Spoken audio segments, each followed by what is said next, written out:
Okay, magandang hapon po sa kanilang lahat. Tayo po ay papatuloy ng ating pong pag-aaral. Dapat po ay sa Matthew 25 na tayo. Pero nung pauwi kami, sabi ni Catherine, sayang naman kung hindi natin itutuloy yung naiwan nating pag-aaral doon po sa Matthew chapter 24. So, inisip ko mga nakarang araw, sabi ko, bakit hindi? Ituloy na lang muna natin.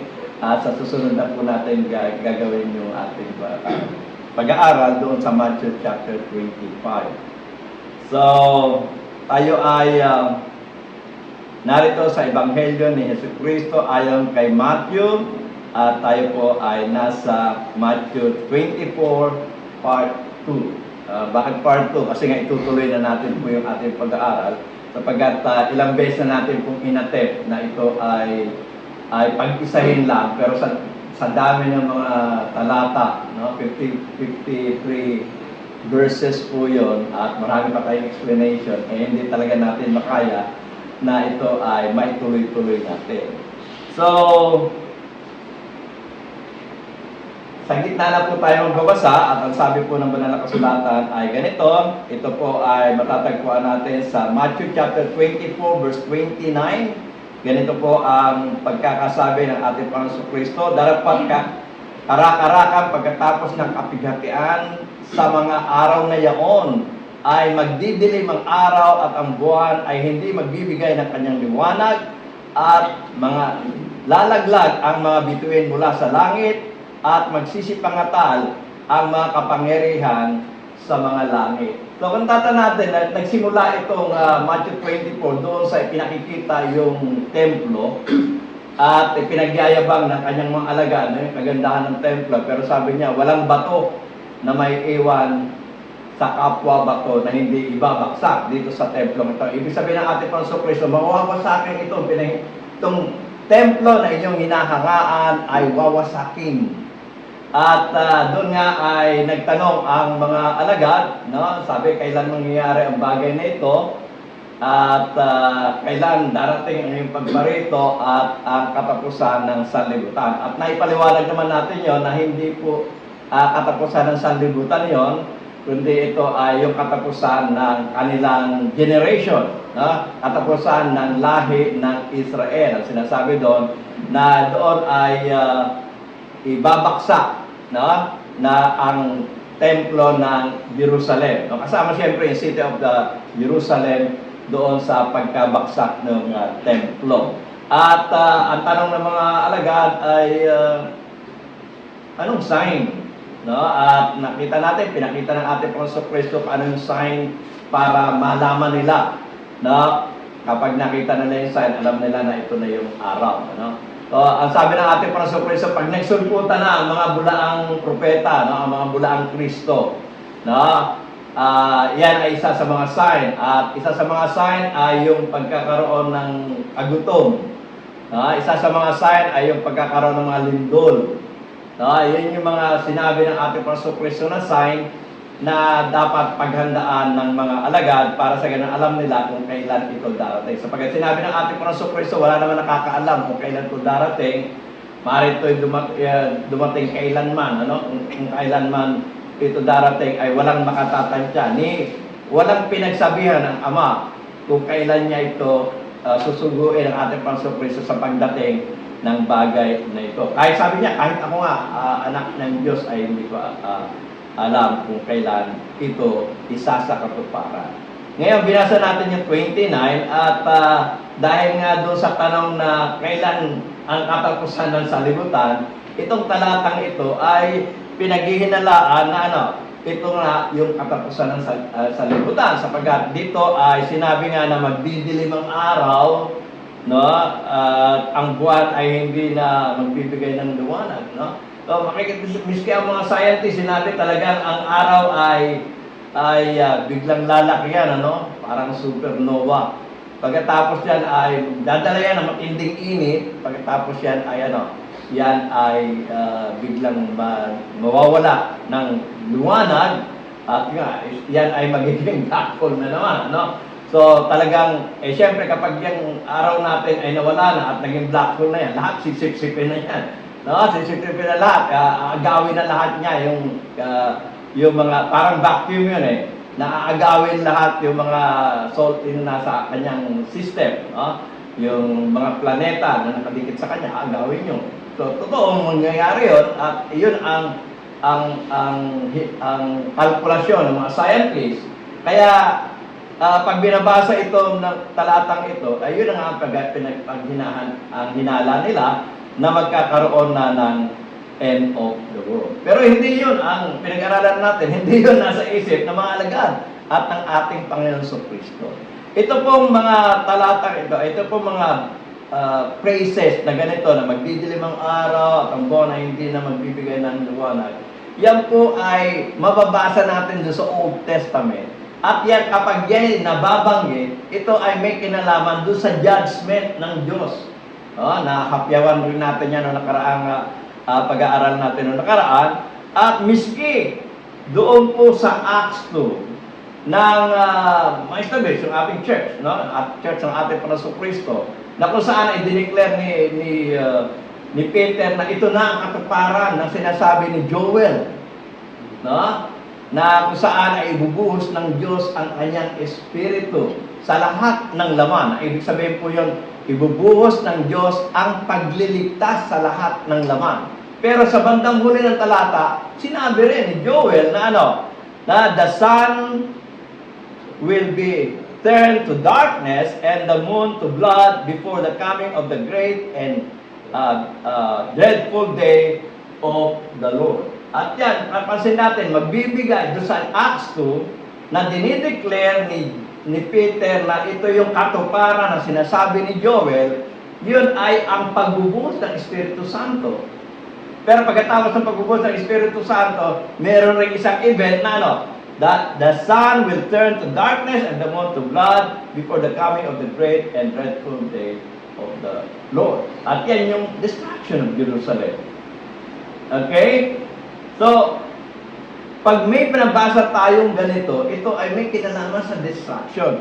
Tulad doon sa Isaiah chapter 13 verse 10 to NIV na po ang ating babasahin, At ang sabi po ng banal na kasulatan ay the stars of heaven and their constellations will not show their light.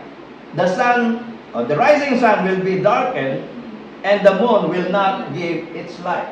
So pag kinuha natin yung konteksto niya, pag binasa natin ang buo ang konteksto ng Isaiah chapter 13, ang makikita natin yan ay yung hatol ng Diyos. Yung judgment ng Diyos sa Babylonia. Okay? So, doon po sa Isaiah chapter 34 verse 4, ganun rin ang ating mababasa. All the stars in the skies will be dissolved, and the heavens rolled up like a scroll. All the starry hosts will fall like withered leaves from the vine, like the shriveled fig from the fig tree. So makikita natin dito, pag binasa natin ito, inunawa natin, madidissolve yung mga stars, madidissolve. Di ba? Ibig sabihin, ito ay magugunaw na ang universe. Di ba? Kung literal nating uunawain yung talatang binabanggit dyan sa Isaiah chapter 34 verse 4. Pero kung babasahin naman natin yung buong konteksto, ang tinutukoy dyan ay yung fall of Edom and the allied nations. Pero yung mga description na sinasabi sa hula ay tila magaya yung universe na ang mawawala. Tama natin yan? So, yan yung prophetic language na ginagamit ng mga propeta sa Old Testament na may kinalaman sa paghatol ng Diyos. Doon sa Amos chapter 8 verse 9, ganito rin ang ating mababasa. All the stars in the skies will be pareho-pareho ang wordings. Nakita niya? All the stars in the skies will be dissolved and the heavens rolled up. So pareho-pareho ang wordings doon sa Isaiah chapter 34 verse 4. Pero ang tinutukoy dyan, ayon sa context ng chapter 8 ng Amos, ay yung Northern Kingdom. So, napag-aralan natin yan. Nagbigay na ng mga timeline sa atin dito. Miss ko si Brother Willa, si Brother Gary. Yung timeline, meron diyang nagkaroon ng kaharian. Si Haring Solomon, namana ni David. Ni Saul, namana ni David. Tapos, pagdating kay Solomon, ay nawindang dahil ito ay nahati sa Northern Kingdom, yung Israel, yung 10 tribes, at Southern Kingdom, yung Judah, ng 2 tribo na naman doon sa baba. No, pero hindi kaagad sila na hinusgahan ng Diyos. Unang hinusgahan yung Northern Kingdom, ito ay napapunta doon sa Assyria. Sinakop sila ng Assyria, kinuha sila. Tapos, later on, nung nagkaroon na ng imperyo ng Babylonia, sinakop ng Babylonia ang lahat ng mga country na alam niya, nag-i-exist ng panahon na yon. At kasama ang Southern Kingdom, yung Judea. At yun ay nadala niya sa Babylonian captivity. So, makikita natin, yung mga word na yun, kung hindi natin pinag-aralan doon sa Old Testament, tayo madadala doon sa mga wordings na yan na sabi ng mga millennial na ito ay end of the world. Diba? Pero hindi po end of the world. Ito ay judgment language ng Diyos na may kinalaman doon sa kanyang mga paghahatol kung ani-kaninong bansa na kanyang ginagawa. At doon sa Joel 2, ito ay judgment ng Diyos para sa Jerusalem. At ito nga yung sinasabi ng ating Panginoong Kristo dito po sa Matthew chapter 24. So, yung binasa natin kanina ay may kinalaman din doon at pagkatapos dito po sa chapter 24 verse 30, ganito po ang ating mababasa. At kung magkagayon, lilitaw ang anak ng tao. Sa inyong binabasa, anak ng tao ba ang lilitaw? Hindi po. Ang lilitaw po yung tanda ng anak ng tao sa langit. At kung magkagayon, magsisitaghoy ang lahat na maangkan sa lupa at makikita nila ang anak ng tao na pumaparito na sumasa alapaap ng langit na may kapangyarihan at dakilang kaluwalhatian. So, makikita talaga nila yung tanda ng pagparito ng anak ng tao. Pero may problema tayo doon sa nakapula na para bang ang makikita nila yung anak ng tao mismo. No? Sabi doon, at susuguin ang kanyang mga anghel na may matinding pakakak at kanilang titipunin ang kanyang mga hinirang mula sa 4 na hangin ng sanlibutan, mula sa isang dulo ng langit hanggang sa kabila. Sabi niya ang ating Panginoon Kristo, makikita nila yung tanda, makikita nila yung anak ng tao na nakasakay sa sa ulap. No? Pero sino ba talaga ang darating? Tama natin yun? Yung anak ng tao darating, pero nasa anong kalagayan kapag dumating na yung anak ng tao? Sa pagiging tao ba niya o sa pagiging Diyos niya? Kung tatandaan nyo doon sa Luke chapter 19 verse 41 to 44, ganito ang ating mabasa. As he approached Jerusalem and saw the city, he wept over it and said, if you, even you, had only known on this day what would bring you peace, but now it is hidden from your eyes. The days will come upon you when your enemies will build an embankment against you and encircle you and hem you in on every side. They will dash you to the ground, you and the children within your walls. They will not leave one stone on another. Ano sabi doon? Because you did not recognize the time of God's coming to you. Yes, ang darating ay anak ng tao. Pero hindi na bilang tao, kundi bilang Diyos. Yun ang hindi nila makita. No? Ang Diyos mismo yung darating. No? Yung Diyos anak ang darating pero tinawag itong anak ng tao. Kaya ang makikita nila, tanda na lang. Ang makikita nila, yung cloud. Pero wala naman doon wala doon, hindi niya makita. Pero ang word na ginamit dito, pansinin niyo ang ginamit dito at nakailang linggo yata na pinag-aralan natin ito kay Willan. Ang word na ginamit dito ay parousia. No, na ang ibig sabihin, actually, nang andyan siya. Siya ay present.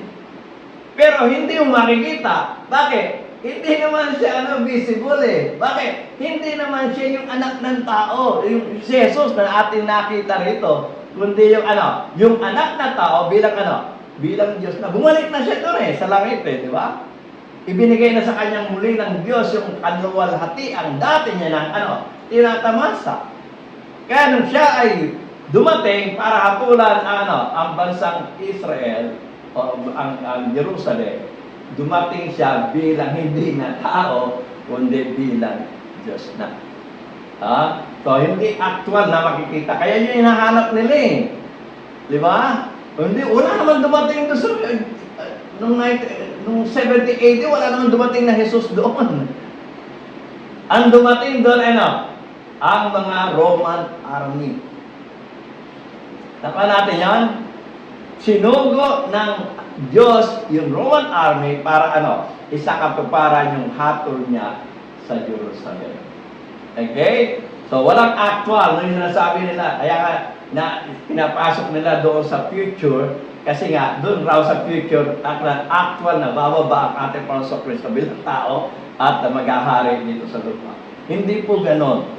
No? Ang darating ayon sa mismong wordings ng ating Panginoon Kristo ay ang Diyos mismo ang bibisita. Hindi upang magligtas lamang o magbigay ng kapayapaan, kundi siya ay magbibigay rin ng hatol sa pamagitan ng ng pagsugod ng Roman army. So, yun yung sinasabi ng ating Panginoon Kristo rito.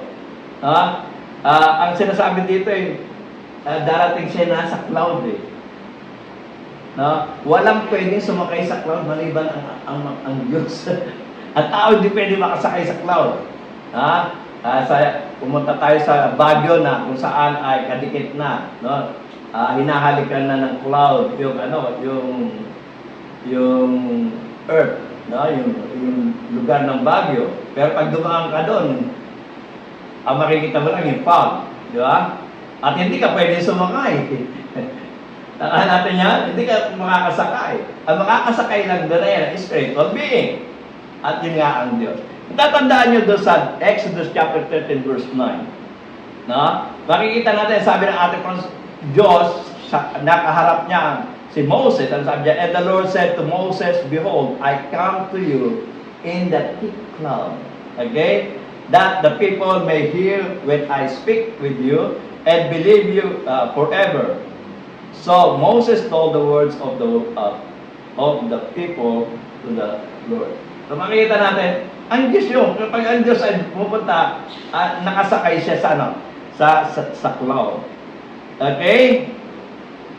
So, hindi natin nahabaan, baka hindi na naman tayo makatapos. Ang sabi po doon sa 32, ng banal na kasulatan ay ganito. Matthew chapter 24 verse 32, ang sabi doon, sa puno ng igos nga ay pag-aralan ninyo ang kanyang talinhaga. So, alam naman natin ang ating Panginoon Kristo ay mahilig sa talinhaga, mahilig magkwento, no comparison doon sa gusto niya sabihin.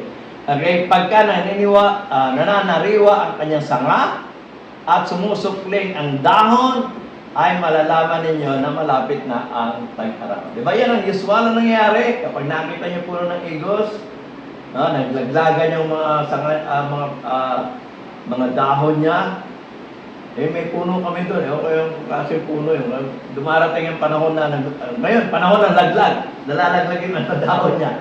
Okay, pero later on, pag nakita mo, kala mo tuod na siya, kala mo patay na siya. Pero susunod, lalabas na yung mga dahon. At yung ganito rin yung igos, no? Nalalaglag yung mga dahon niya at natutuyo yung kanyang sanga, pero darating yung pag malapit na yung tag-araw, lalabas yung mga dahon doon sa patay na sanga na inaakala natin patay na sanga. Itong talinghagang ito nga ay ginagamit ng ating Panginoon na may kinalaman doon sa sa pagsugod ng mga Roman army doon sa Jerusalem.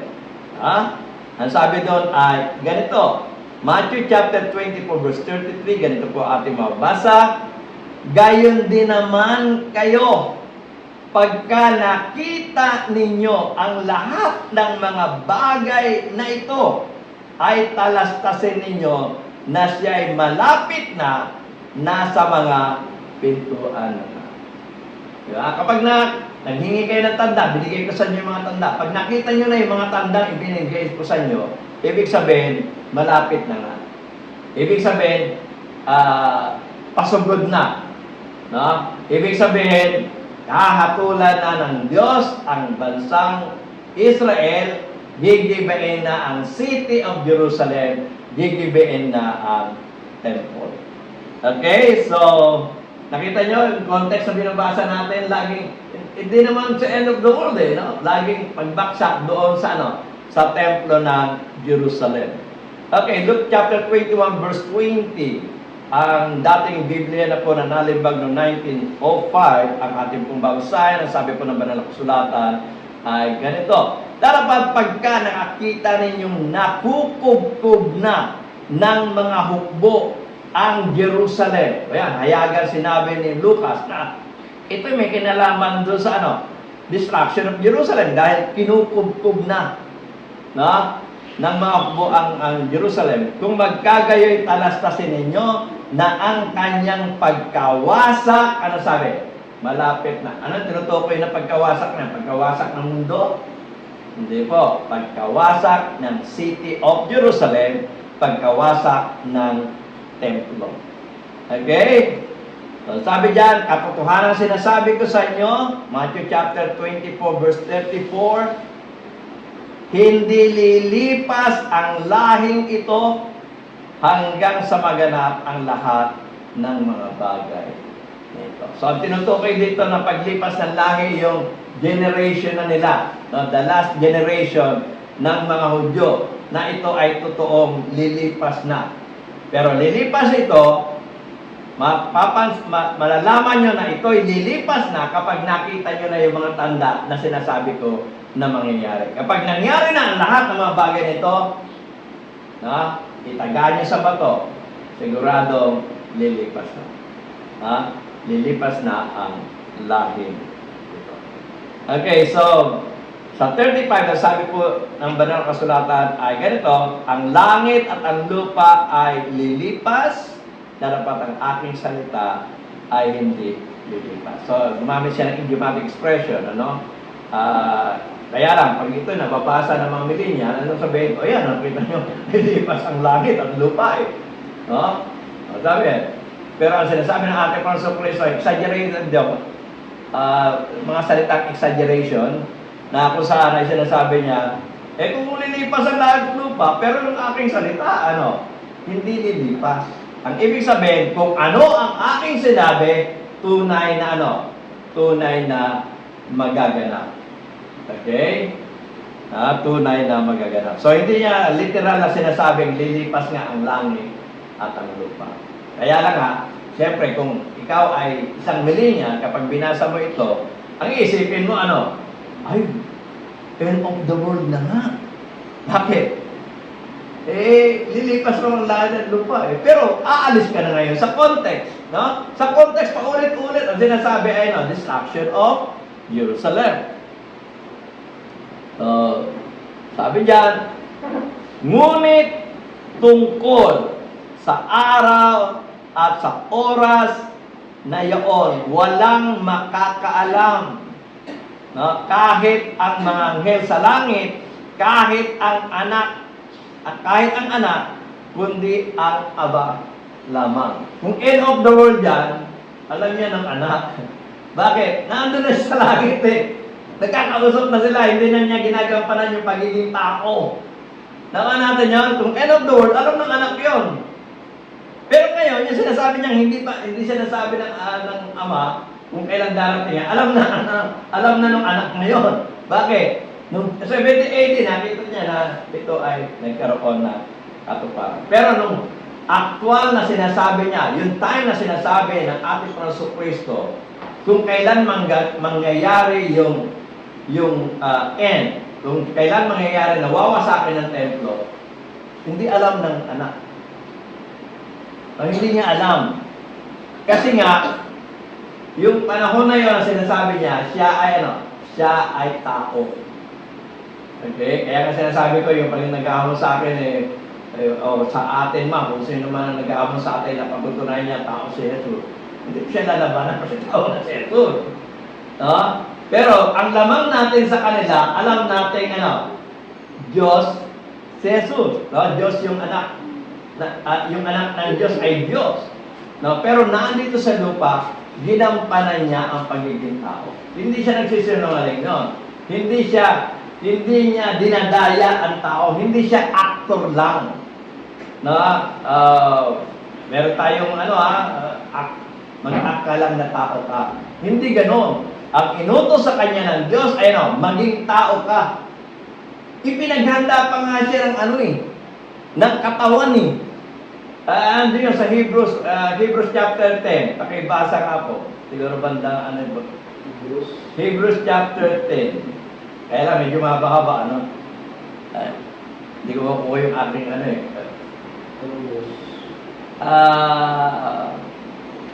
bago mag-9, siguro.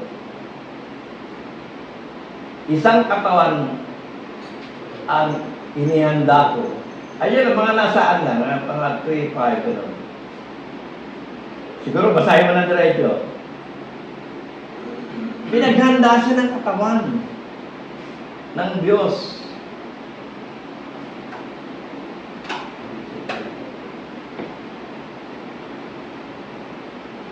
Ngunit isang Kaya't pagpasok na sa sanlibutan ay sinabi, hain at handog ay hindi mo ibig, ngunit isang katawan ang sa akin ay inihanda. Nakita niyo, inihanda ng Diyos yun sa Kanya. So, pero hindi siya tao, di ba?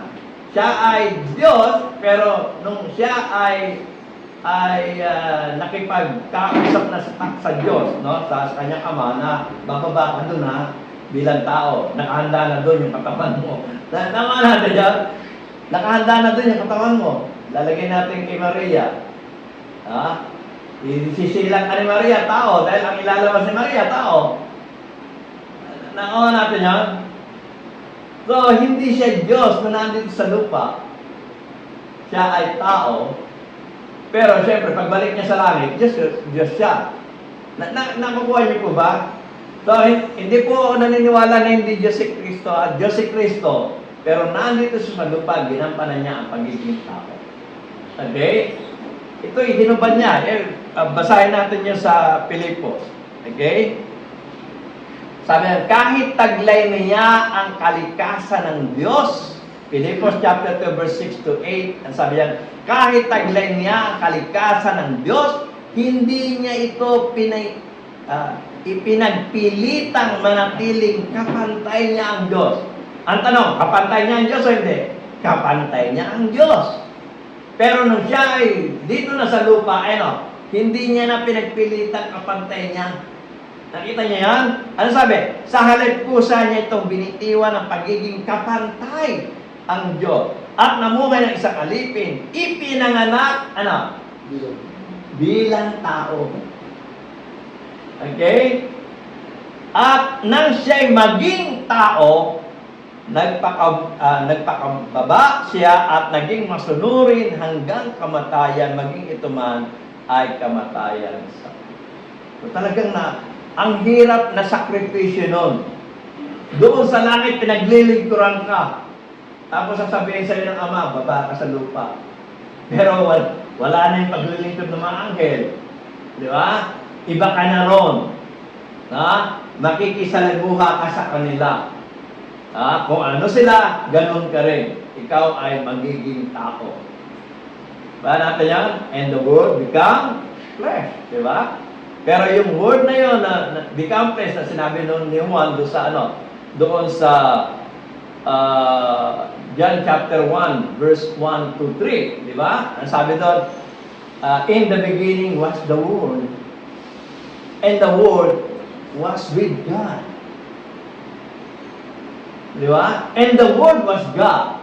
Sa verse 2, sabi, saying, in the beginning, with God. Ang Greek word po nun ay autos en ashe proston theon. Ang ibig sabihin, in the beginning, kapantay niya ang Diyos. In the beginning, face to face with God. Nakuha natin yan? So, hindi niya na mapapasinungalingan yan eh. Kasi kung tayo ay makikipagdebate doon sa ayaw maniwala ng Diyos, punta tayo sa Greek. At sa Greek sinasabi, yung autos and arche proston theon, sinasabi doon, kapantay niya ang Diyos. Yung word na to, hindi siya basta yung word na lumalabas sa bibig ng Diyos, kundi yung word na to, kaharap ng Diyos. Nakikipag-usap sa Diyos. Kapantay niya ang Diyos. He was talking with God face to face. So, hindi yun rema, hindi yun, logos, pero hindi yun yung salita na lumalabas sa bibig, kundi yung salita na kausap ng Diyos.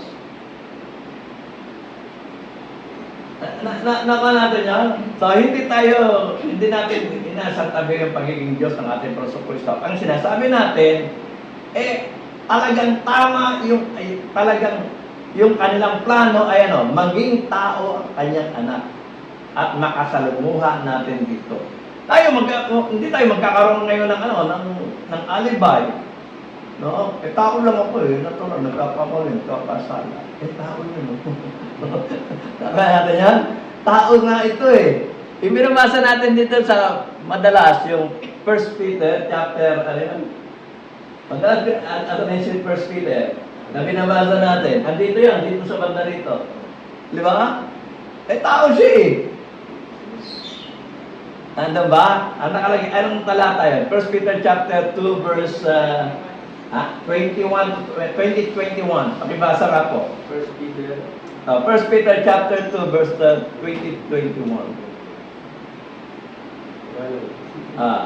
Sapagkat kapurihan nga kung kayo'y mga kakasala at kayo'y tinatampal, ay inyong tanggapin na may pagtitiis. Ngunit kung kayo'y gumagawa ng mabuti at kayo'y nagbabata, ay inyong tanggapin na may pagtitiis. Ito'y kalulugod sa Diyos. Sapagkat sa ganitong bagay kayo tinawag, sapagkat si Kristo man ay nagbata dahil sa inyo, na kayo'y iniwanan ng halimbawa upang kayo'y mga sisunod sa kanyang mga. Yung sa mga talata nun? Na siya'y hindi nagkasala. Na siya'y hindi. Nakita niya, na siya'y hindi nagkasala. Sa pagiging tao niya, hindi siya nagkasala. Ngayon, ikaw tao. Di ba? Magkikipag-alibay ka ba na, hindi, tao lang, nagkakasala. Hindi, naging tao siya, hindi siya nagkasala. Naging masunurin siya hanggang sa kamatayan sa krus. Ito yung binasa natin, di ba? Naman natin yan. So, yun isa sa mga purpose kung bakit siya naging tao. Mapatunayan na may tao hindi nagkakasala. Katunayan sa Old Testament meron. Si Noah, si Job, mga taong hindi nagkasala. Literal na mababasa natin sa Biblia. Di ba? Ngayon, ang Diyos, nagkatawang tao, tao talaga. Ipinakita niya sa pamumuhay niya rito, hindi siya nagkasala. Nakala natin yan? Hindi siya sumasalungat sa Diyos. Meron lang time, malapit na tayo pumunta doon sa Gethsemane, na nakikipag-usap siya sa kanyang ama, baka pwede na. Medyo parang gusto niyang baguhin yung plano. Pero yun sa pagpunta na natin sa Gethsemane, na kung saan dahil sa kanyang pagiging tao, ay natatakot siya. God, ay, Ama, okay na, pumayag na akong tao, pero huwag naman ako mamatay. Yan sabi niya sa Gethsemane.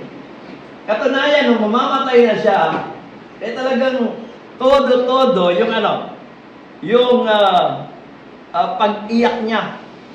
Todo-todo yung pag-iyak niya doon sa sa Diyos para siya ay maligtas. Hebrews chapter 5 ba yun? Hebrews chapter 5 na kung saan ay verse 9 yata. Nakita niyo yun? Talagang umiiyak siya. Ano nakalagay doon? Hebrews ay Matthew. Hebrews chapter 5 verse 9. Hebrews 5 verse 9. Eh, sa memory ko lang, wala kasi dito. Pasensya na po. At nang siya ay mapaging sakdal, Oo. ay siya ay gumawa ng walang hanggang kaligtasan ng lahat ng mga nagsisikaliwa sa kanya. Oo. Pinangalanan ng Diyos na dakilang Ay, sa taas, sa... ay 7:16. naman siya anak, Oo. ngayon may natuto ng pagtalima sa pamamagitan ng mga bagay na kanyang tiis. Oo. At naging siya ay pagiging sakdal, ay siya ang gumawa ng walang hanggang kaligtasan ng lahat ng mga nagsisikaliwa. Nung, ang nakalagay doon sa time ng kanyang laman, siya ay umiiyak. Hindi yan 5, 9, chapter 9, verse 7. Ayan verse 7. Tingnan niya sa verse 7. Nang siya sa mga araw ng kanyang laman ay naglandong ng mga panalangin ng mga taim na sinisigaw ng malakas at lumuluwa doon na may kapangyarihan makapagligtas sa kanya sa kamatayan at siya ay dinilig dahil sa kanyang panalangin. Hindi ba siya tao, Dan? Tao siya. Natatakot. Umiiyak. Humihingi ng tulong doon sa kanyang ama. Tama natin yan? Nung panahon siya ay tao, tao talaga siya.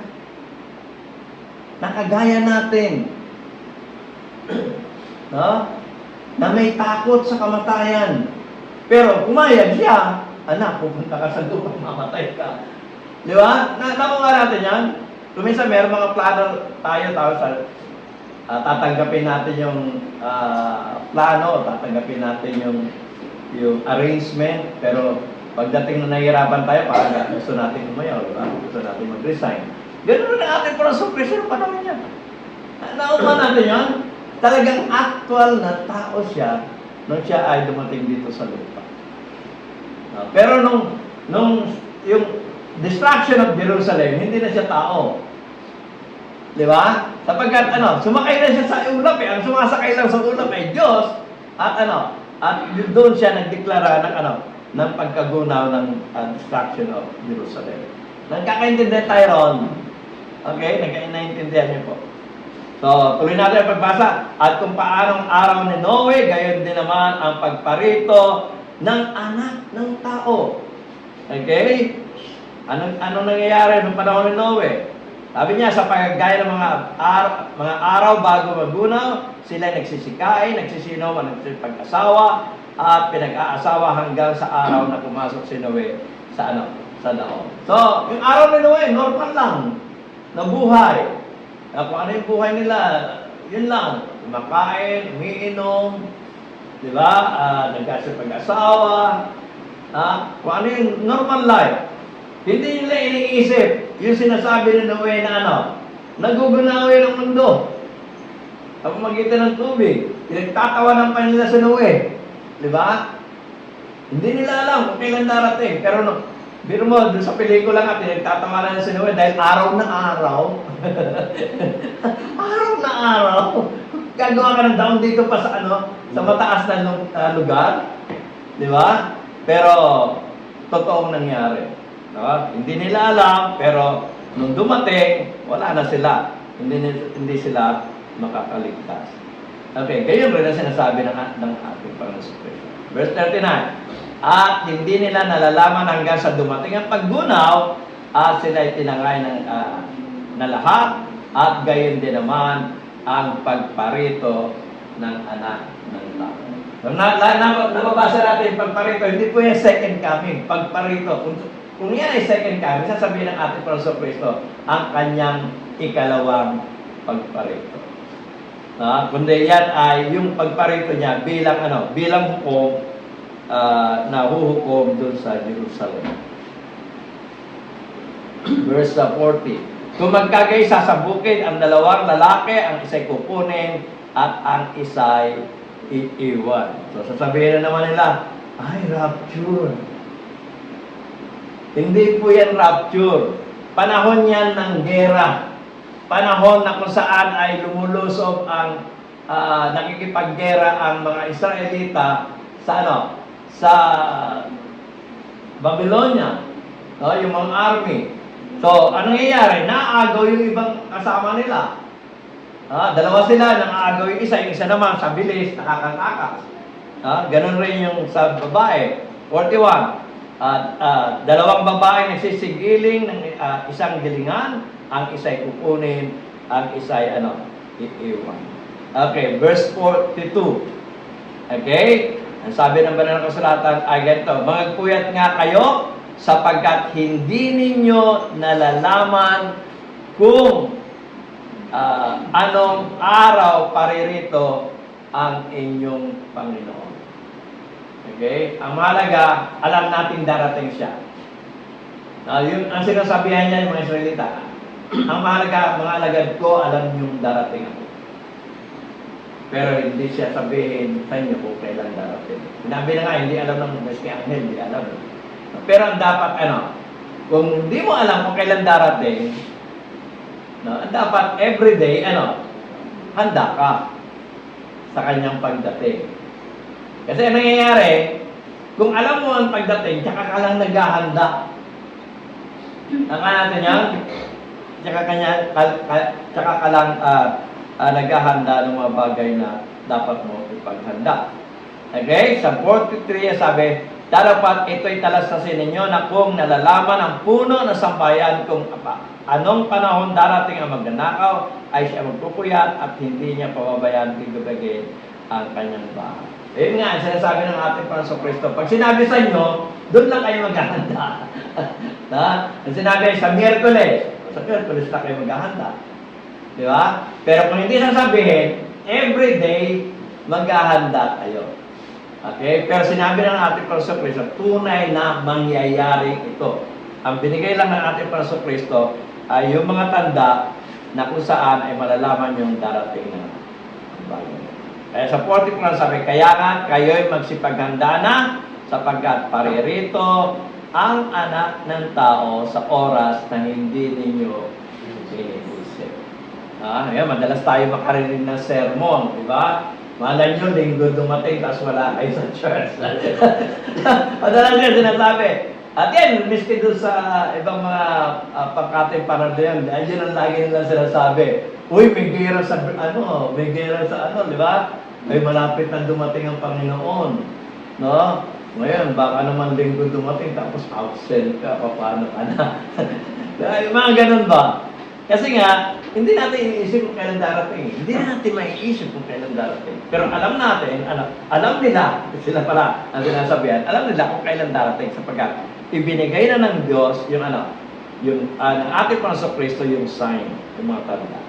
45. Sino baga ang aliping tapat at matalino na pinagkatiwalaan ng kanyang Panginoon sa kanyang sambayan upang sila ibigyan ng pagkain sa kapanahunan? Mapalad niyang alipin kung dumating ang kanyang Panginoon ay marat ng siyang gayon ang kanyang ginagawa. Yun ang mapalad. Na everyday, pinaghahanda niya ang kanyang sarili sa pagdating ng Panginoon. Sino hindi mapalad? Yung akala niya, malayo pa. No? At totohanan sinasabi ko sa inyo na sa kanya ipagkakatiwala ang lahat ng pag-aari. Verse 48, darapat kung ang masamang aliping yaon ay magsabi sa kanyang puso, magtatagal pa ang aking Panginoon. Tagal pa yan. Hindi pa darating. Buhay muna tayo. Di ba? Huwag na muna tayong magpakabanal. Okay? So, yun ang nangyayari. Sabi niya, at magpapasimulang bubugin ang kanyang kapwa. Bakit kapag ito? Ito, wala ba naman ang Panginoon eh. Hindi pa naman darating. Bubugin ko muna yung gusto kong bubugin. Pero, total, pagkatapos ng bugbugin ngayon, bukas, huwing akong sorry, di okay na. Di ba? Bago dumating ang Panginoon, makahingi akong sorry, di okay na. Di ba? Yun ang sinasabi ng Panginoon eh, di ba? Na hindi. Kung hindi mo alam, gusto mong bugbugin, baka dumating, pagkasunto ko, biglang dumating, paano yun? Nakuha natin yan. Sabi niyan, magsimulang bugbugin ng kanyang kapwa, alipin, at makipagkainan, makipag-inuman sa mga lasing. Buhay, malaya. Kasi hindi pa naman darating ang Panginoon eh. Sige, buhay malaya na lang tayo. Okay? 50, darating ang Panginoon ng aliping iyon sa araw na hindi niya hinihintay at sa oras na hindi niya nalalaman. Pag nasubukan ka, paano na? Okay? At siya'y babakin at isasama ang kanyang bahagi sa mga mapagpaigbabaw. Doon na nga ang pananangis at pangangalit ng mga ngiti. Kung nagustuhan po ninyo ang video ito, sana po ay mag-subscribe kayo. I-ring nyo na rin po yung bell para sa ganun ay ma-notify kayo sa mga susunod na video na akin pong gagawin. Sana po ay i-like na rin po ito para sa ganun marami pang mainganyo na manood ng video ito. At kung gusto nyo pong makasunod sa utos ng ating Panginoong Kristo na ipangaral ng Ebanghelyo sa lahat ng pinapal, i-share nyo po ito sa inyong mga kaibigan. At kung gusto nyo mag-comment, sana po ay mag-comment kayo. At huwag nyo kalilimutan ang mga video ito nasa inyong harapan. At kung gusto nyo mag-subscribe, pindutin nyo lang po itong bilog sa aking pong likuran. Muli, ako po si Nehemia Sayukay, ang inyong ka-learner. Labis po ako nagpapasalamat sa inyo. To God be the glory.